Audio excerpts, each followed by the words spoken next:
번하고 이렇게 인사하겠습니다. 주님의 이름으로 사랑합니다. 뒤에 분에게 이렇게 인사할까요? 주님의 은혜가 함께하길 원합니다.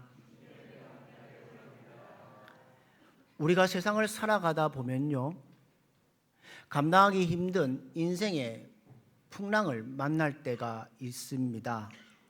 열심히 살아본다고 살아보지만 우리의 사업에 문이 막히고 물질의 어려움이 찾아오고 자녀의 문제로 밤잠을 설치며 눈물로 침상을 적실 때도 있습니다. 또한 육신의 질병이 찾아와서 내 힘으로 아무것도 할 수 없다는 무력감에 빠지기도 합니다. 그럴 때에 우리 마음 깊은 곳에서 본질적인 질문이 나옵니다. 어떨 때는 하나님을 향한 야속함이 섞인 고백들이 튀어나오기도 합니다. 이렇게 하지 않으십니까? 하나님 정말 살아계십니까? 하나님 지금도 살아계신다면 왜 나의 삶에 이 고통과 아픔을 가만히 보고만 계십니까? 또 왜 하나님은 내 눈에 보이지 않고 내 부르짖음에 침묵하신 것 같습니까? 라고 질문을 던집니다. 사랑하는 성도 여러분, 눈에 보이지 않는 하나님을 믿고 신뢰하는 길, 쉬운 길일까요? 어려운 길일까요? 결코 쉬운 일은 아닙니다. 그래서 세상 사람들은 눈에 보이지 않는 하나님을 향해 조롱 섞인 말을 이렇게 사람들에게 합니다. 하나님이 어디 있느냐? 내 눈에 보여주면 믿겠다 라고 얘기합니다. 눈에 보이지 않는 그러나 하나님의 살아계심도 이 세상을 통치하시는 주권도 인정하지 않는 사람들이 세상에 많이 있습니다. 그러나 성경은 우리에게 분명하게 선포합니다. 하나님은 어제나 오늘이나 영원토록 살아계시고 지금 이 순간 그분의 전능하신 손으로 저와 여러분의 삶을 인도해 주시고 그 역사를 다스리고 계시는 분이 우리 하나님이십니다. 성경에서 하나님의 주권과 일하심을 표현할 때 자주 사용하는 말이 비유가 뭐냐면 하나님의 손 또는 주의 손으로 되어 있습니다. 특별히 다니엘서 5장에 보면요, 바벨론의 마지막 왕 벨사사살 왕이요, 예루살렘에서 성전에서 가져왔던 금과 은을 잔을 가지고 와서 7,000명이 모여서 술을 따르고 잔치를 베풀고 있습니다. 바로 그때 호련히 하나의 손이 같은 것이 나타나 촛대 앞 왕의 속고벽에 글자를 쓰기 시작합니다. 그 글자가 메네메네 데게 우바르신이라는 글입니다.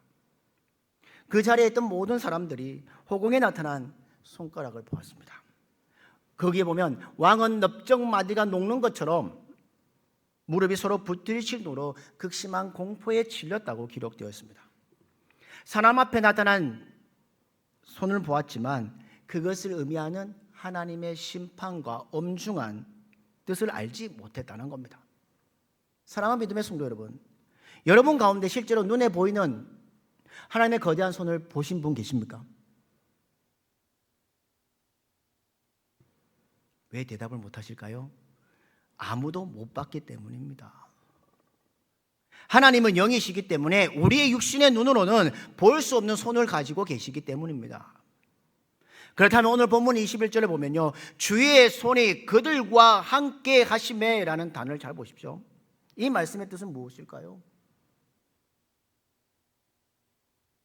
성경에서 말하는 하나님의 손, 주의 손은요, 육체적인 손이 아니라 인간의 역사를 주관하시는 하나님의 주권적인 것을 말하고 있고요, 낙심한 자를 일으켜 세우시는 손이고요, 죄인을 구원하시는 전능하신 구원의 능력을 의미하는 것이 하나님의 손, 주의 손입니다. 오늘 본문을 잘 보십시오. 초대교회 역사에 복음의 역사를 통해서 성령의 은혜를 통해서 120명의 사람들이 성령을 받은 후에 베드로가 설명을 설교했을 때에 하루에 5,000명, 하루에 3,000명의 복음의 역사들이 일어났던 교회였습니다. 그런데 그 예루살렘 교회를 넘어서 이제는 이방의 선교를 위대한 전초 기지가 되는 오늘 등장하는 교회가 있습니다. 바로 수리아 안디옥 교회라고 얘기합니다. 그런데 그 안디옥 교회가 어떻게 세워져 있는지를 보여주는 말씀이 오늘 우리가 읽은 세 절의 말씀 속에 있습니다. 그런데요, 이 위대한 교회가 세워진 비결 설명하면서요, 어떤 탁월한 교회 지도자의 리더십, 교회의 재정, 그리고 완벽한 전략 때문이 아니라고 성경은 기록하고 있습니다. 오늘 본문을 잘 보십시오. 사도행전 11장 21절 말씀을 무엇이라고 말씀하시는지 우리 함께 읽도록 하겠습니다. 같이 읽겠습니다. 시작. 주의 손이 그들과 함께 하심에 수많은 사람들이 믿고 주께 돌아오더라. 아멘. 모든 부흥과 구원의 역사의 배후에는 눈에 보이지 않는 주님의 손이 있었다는 겁니다. 오늘 이 시간 선포되는 말씀을 통해 우리의 삶 가운데 보이지 않는 하나님의 손이 어떻게 역사하신지를 깨닫고 고단한 이 세상을 살아가는 우리가 그 손을 어떻게 붙잡고 응답해야 될지를 함께 말씀을 나누고자 합니다. 보이지 않는 손, 그러나 분명히 역사하신 하나님은 어떤 손일까요? 첫 번째, 주님의 손은 무엇이라고 말씀하는지 함께 읽겠습니다. 같이 읽겠습니다. 주님의 손은 우리의 고난과 흩어짐을 통해 일하십니다. 오늘 본문에 등장하는 이 안디옥 교회는요, 철저한 계획과 철저한 준비 속에 세워진 교회가 아니라고 아까 말씀드렸습니다. 오히려 인간의 눈을 볼 때는 비참한 교회였습니다. 왜냐하면 박해와 환난 때문에 예루살렘에 모였던 사람들이 도망해서 세워진 교회가 바로 오늘 우리가 보고 있는 안디옥 교회입니다. 본문 19절에 이렇게 말합니다. 그때에 스데반의 일로 일어난 환난으로 말미암아 흩어진 자들이 베니게와 구브로와 안디옥까지 이르러 라고 되어 있습니다. 예루살렘 교회가 큰 성령의 은혜를 충만히 받았지만 동시에 뭐냐면 스데반의 박해로 인해서 돌에 맞아 순교한 끔찍한 사건이 사도행전 8장에 기록되어 있습니다. 그리고 이 일을 기점으로 예루살렘 교회에 있던 대대적인 박해의 바람이 불고 있습니다. 그 중에 특별히 사울이라는 청년이요, 교회를 얼마나 박해했는지 그는 이렇게 기록하고 있습니다. 사도행전 8장 3절 말씀을 우리 한번 같이 읽도록 하겠습니다. 같이 읽겠습니다. 시작. 사울이 교회를 잔멸할세 각 집에 들어가 남녀가 그러다가 옥에 넘기니라. 아멘. 여기에 잘 보면 잔멸할세, 잔멸하다는 뜻은요, 찾아보니까 이렇게 되어 있습니다. 헬라어의 단어의 뜻은 이렇게 되어 있습니다. 멧돼지 같은 야생 짐승이요, 정석껏 갖고 놓은 포도원에 들이닥쳐 모든 포도나무를 뜯어먹고 물어뜯고 사정없이 해집고 엎어버리는 모습이 잔멸하다는 뜻이 들어져 있습니다. 사탄의 공격 앞에 예루살렘 교회는 완전히 공중분해돼 버렸습니다. 그래서 그들은 성도된 신앙을 지키기 위해서, 그리고 당장의 생존을 위해서 정든 고향과 집을 버리고 사방으로 흩어져야만 했던 사람들이었습니다. 여러분, 인간의 눈을 보면 어떨까요? 절망적인, 그리고 철저한 실패와 좌절, 비극이었을 겁니다. 이런 원망을 나올 만할도 하지 않겠습니까? 하나님이 계신다면, 하나님이 살아계신다면 어떻게 우리에게 이런 고난이 다가옵니까? 이런 환난을 주실 수 있습니까? 라고 얘기할 수도 있습니다. 그러나 하나님의 눈, 즉 눈에 보이지 않는 하나님의 손은 이 상황을 전혀 다르게 이끌어 가고 계심을 성경은 기록하고 있습니다. 인간은 핍박 때문에 도망쳐 갔지만 하나님은 그들을 세상에 흩으셨다는 겁니다. 성경에 나오는 흩어지는 사람들, 디아스포라라는 말을 많이 들으시죠. 그 디아스포라의 원어가 되는 디아스파렌스라는 단어는요, 무슨 뜻이냐면 씨를 사방으로 뿌리다 라는 뜻을 가지고 있습니다. 세상의 권력은 교회를 멸하기 위해 성도들을 사방으로 흩어졌지만 보이지 않는 하나님의 손은요, 도망치는 성도들의 발걸음에 뭘 심어주셨냐면 복음의 씨앗을 심어주셔서 온 유대와 사마리아와 이방의 땅에 뿌리고 계셨다는 겁니다. 여러분, 농부가 봄에 씨를 사방으로 뿌릴 때 그것은 씨앗을 버리는 것이 아니지 않습니까? 그 씨앗이 30배, 60배, 100배의 열매를 거두기 위한 생명의 투자가 씨를 뿌리는 겁니다. 마찬가지로 예루살렘 교회가 겪는 박해는요, 우연이 아니었습니다. 그들이 당한 고난은 실패가 아닙니다.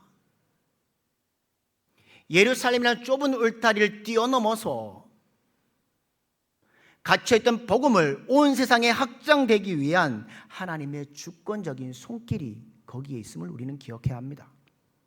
사랑하는 성도 여러분, 우리의 삶에도요, 원하지 않는 흩어짐이 찾아올 때가 있습니다.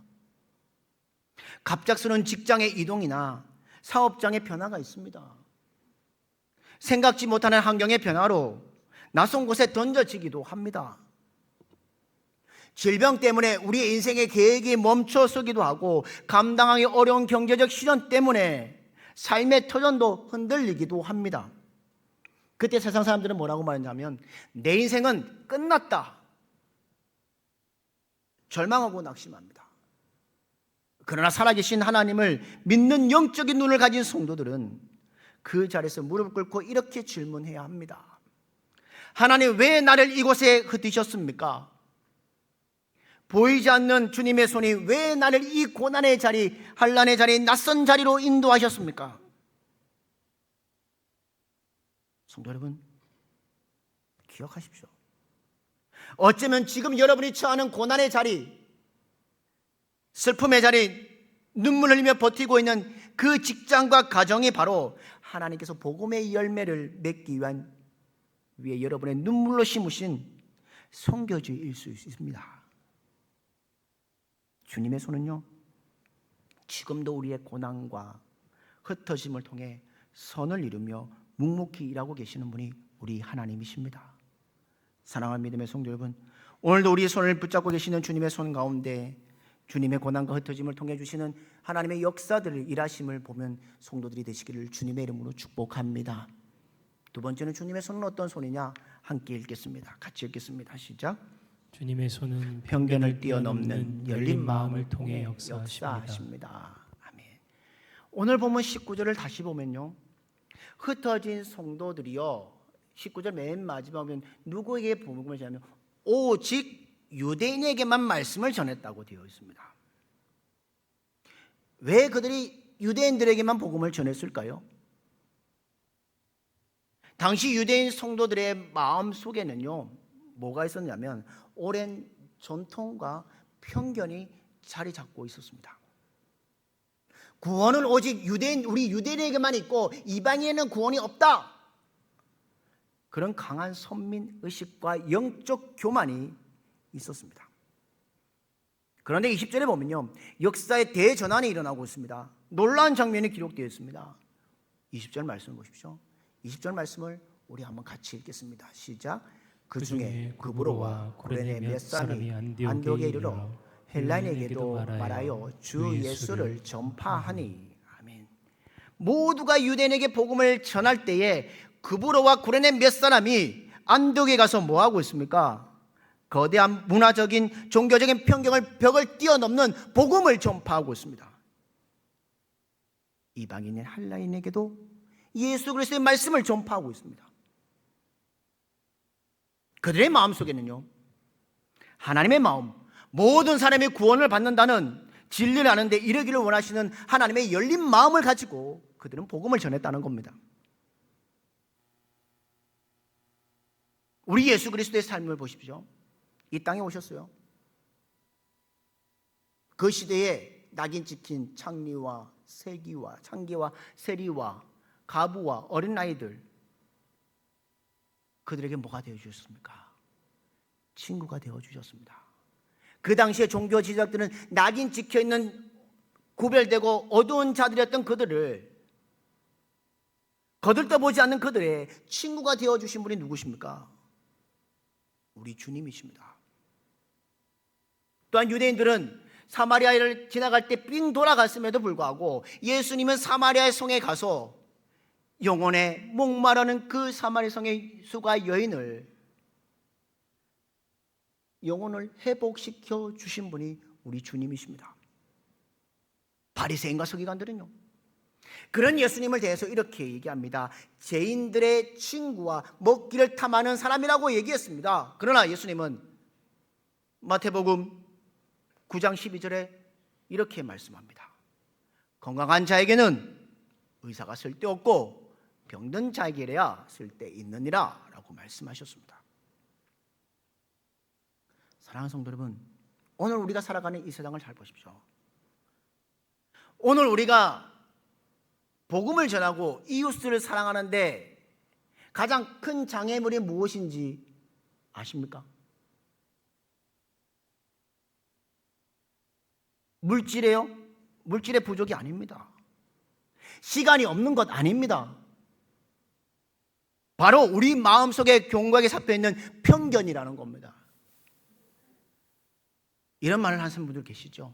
저 사람은 너무 성격이 강해서 복음 전할 수 없다. 복음 전해도 안 될 거야 라는 사람들이 있습니다. 저 사람은 돈이 많고 세상이 잘 나가니까 예수님 필요 없다고 말하겠지. 저 사람 상처가 깊으니까 절대 변하지 않아. 우리 스스로 심판자가 되어서 선을 긋고 있습니다. 사람을 판단합니다. 그러나 하나님은 우리가 지레짐작 포기해버린 그 사람을 결코 포기하지 않으시는 분이 우리 하나님이십니다. 십자가가 무엇입니까? 도저히 구원받을 자격이 없는 죄인들을 위해 인간적인 상식과 계산을 뛰어넘는 독생자를 내어주신 하나님의 제한 없는 사랑 아니십니까? 그래서 로마서 5장 8절에 이렇게 말하죠. 우리가 아직 죄인 되었을 때 그리스도께서 우리를 위하여 죽으심으로 하나님께서 우리에 대한 자기의 사랑을 확증하셨느니라고 말씀하셨습니다. 사랑하는 성도 여러분, 저와 여러분은 이 땅의 상식을 뛰어넘어서 하나님의 은혜로 말미암아 이 자리에 앉아 예배드리는 구원받은 자녀가 되었습니다. 그러므로 우리는 내 좁은 편견을, 생각의 틀을 깨고 열린 마음을 가져야 합니다. 하나님 은혜 밖에 있는 사람도 하나님은 그들을 찾아오십니다. 우리가 주님의 손을 통해 내 편견을 내려놓고 하나님의 시선으로 영혼을 바라보는 열린 마음을 가진 사람을 통해 하나님은 지금도 강력하게 역사하고 일하고 계신다는 겁니다. 사랑하는 믿음의 성도 여러분, 우리가 하나님의 보이지 않는 손 앞에 살아가려고 하려면 우리가 가지고 있는 편견과 고집된 마음들을 내려놓고 열린 마음을 가지고 하나님의 복음을 위해 살아가는 저와 여러분의 인생 되기를 주님의 이름으로 축복합니다. 또 하나는 주님의 손은 무엇입니까? 같이 한번 읽겠습니다. 같이 읽겠습니다. 시작. 주님의 손은 이름 없이 헌신하는 미랄들을 통해 역사하십니다. 아멘. 오늘 본문 20절에요. 안디옥 교회의 교회를 세우고 이방 선교의 문을 열었던 위대한 주인공들의 이름이 나옵니까? 나오지 않습니까? 나와 있지 않습니다. 성경은 그저 구브로와 구레네 몇 사람이라고만 기록합니다. 참 이상하지 않습니까? 사도행전을 기록한 누가는요, 사도 바울의 신실한 동역자였습니다. 바울이 안디옥 교회에서 오랫동안 복음을 전할 때 어쩌면 누가는 수소문을 하면 금방이라도 이름을 알 수 있었을 겁니다. 그런데 왜 성경은 그들의 이름 석자를 단 한 줄도 기록하지 않았을까요? 그들의 이름이 중요하지 않아서가 아닙니다. 이 거룩한 역사, 하나님의 교회가 세워지고 영원히 살아나는 역사의 주인공은, 진짜 주인공은 인간이 아니라 오직 눈에 보이지 않는 하나님의 손이기 때문입니다. 교회를 세우시고 부흥시키시는 것은요, 오직 주님 한 분뿐이심을 나타내기 위함이었다는 겁니다. 안디옥 교회를 세워 무명의 성도들은 자신들의 이름을 드러내는데 관심이 없었습니다. 오직 예수 그리스도의 이름만 높아지기를 원했던 사람들이었다는 겁니다. 사랑하는 성도 여러분, 하나님의 나라는요, 세상의 역사처럼 화려한 이름을 남긴 영웅들에 의해 움직이는 것이 아닙니다. 비록 세상이 나를 알아주지 않아도 하나님 앞에 묵묵히 믿음과 순종을 남기는 이름 없는 성도들의 눈물과 헌신을 통해 세워지게 하십니다. 예수님께서는 요한복음 12장 24절에 이렇게 말씀하시죠. 12장 24절 말씀을 같이 한번 읽겠습니다. 같이 읽겠습니다. 시작. 내가 진실로 진실로 너희에게 이르노니 한 알의 밀이 땅에 떨어져 죽지 아니하면 한 알 그대로 있고 죽으면 많은 열매를 맺느니라. 아멘. 안디옥 교회를 세운 사람들, 이름 없는 성도들은 스스로 한 알의 밀알이 되기를 자처했습니다. 핍박 속에서도 이름 없이 섬겼고요, 알아주는 이는 없어도 빛도 없이 헌신했던 사람들이었습니다. 내가 대접받고 대우받으려고 하지 않았습니다. 그들이 썩어지는 미달로 심겨졌을 때에 주의 손이 그들의 인생을 붙잡아 주셨고 마침내 안디옥에 수많은 사람들이 죽게 돌아왔다고 오늘 성경은 기록하고 있습니다. 찬양 예배 때 보겠지만 거기에 뒤에 본문을 보면 최초로 그리스도인이라고 일컬을 받는 영광스러운 열매를 맺은 교회가 안디옥 교회입니다. 사랑하는 성도 여러분, 우리가 살고 있는 이 땅 대한민국에요, 복음이 들어와 오늘날 우리가 이렇게 자유롭게 예배드릴 수 있는 배경도 어떻게 보면 안디옥 교회 하나의 미랄처럼 우리 한국교회도 그런 하나의 미랄이 있었다는 겁니다. 호레우스 언더우드라는 사람이 있습니다. 우리는 쉽게 언더우드 선교사님으로 기억합니다. 그는요, 본래 한국이라는 곳이 아니라 인도의 선교에 관심이 있었습니다. 그래서 수년 동안 인도어를 공부하며 철저히 준비했던 사람이었습니다. 그런데 대학교 신학교의 채플 시간에요, 저 아시아 동쪽 끝에 조선이라는 나라는 아직 복음의 빛도 한 번도 받지 못해서 수많은 영혼이 죽어간다는 소식을 듣게 됩니다. 그때 처음에 이 언더 선교사님은 이렇게 말을 했습니다. 조선에 갈 사람 누군가 있겠지, 나랑은 상관없는 일이야 라고 외면했습니다. 그런데 기도할 때마다 하나님께서 그의 마음을 세차게 두드리며 이렇게 말씀하셨습니다. 언더우드야, 너가 가라. 복음이 없는 그 조선 땅에 너가 가라. 결국 언더우드는요, 자신의 모든 계획을 내려놓고 하나님의 부르심에 순종하였습니다. 그 수년간 공부했던 인도 책을 덮어두고 이름도 알지 못하던 미지의 땅, 조선의 땅으로 발걸음을 옮깁니다. 1885년 4월 5일 부활절 아침에 어둠과 조정의 압제가 가득한 이 조선의 땅 제물포항에 도착합니다. 그가 조선 땅을 밟으면서 하나님께 드렸던 유명한 기도문이 있습니다. 이런 기도문입니다. 우리 함께 읽도록 하겠습니다. 같이 읽겠습니다. 시작. 주여, 지금은 아무것도 보이지 않습니다. 주님, 묶여있는 조선의 마음이 보이지 않습니다. 그러나 주님 순종하겠습니다. 겸손히 순종할 때 주께서 일을 시작하실 것이고 우리의 영적인 눈이 이 땅이 장차 은총의 땅이 될 것을 보게 될 줄 믿습니다. 아멘. 언더우드 선교사는 화려한 미래가 보장되어 있는 미국 땅이 아니라 조선이라는 천박한 이 땅에 스스로 하나의 미랄이 되어 썩어진 일들을 살아가기로 결단했습니다.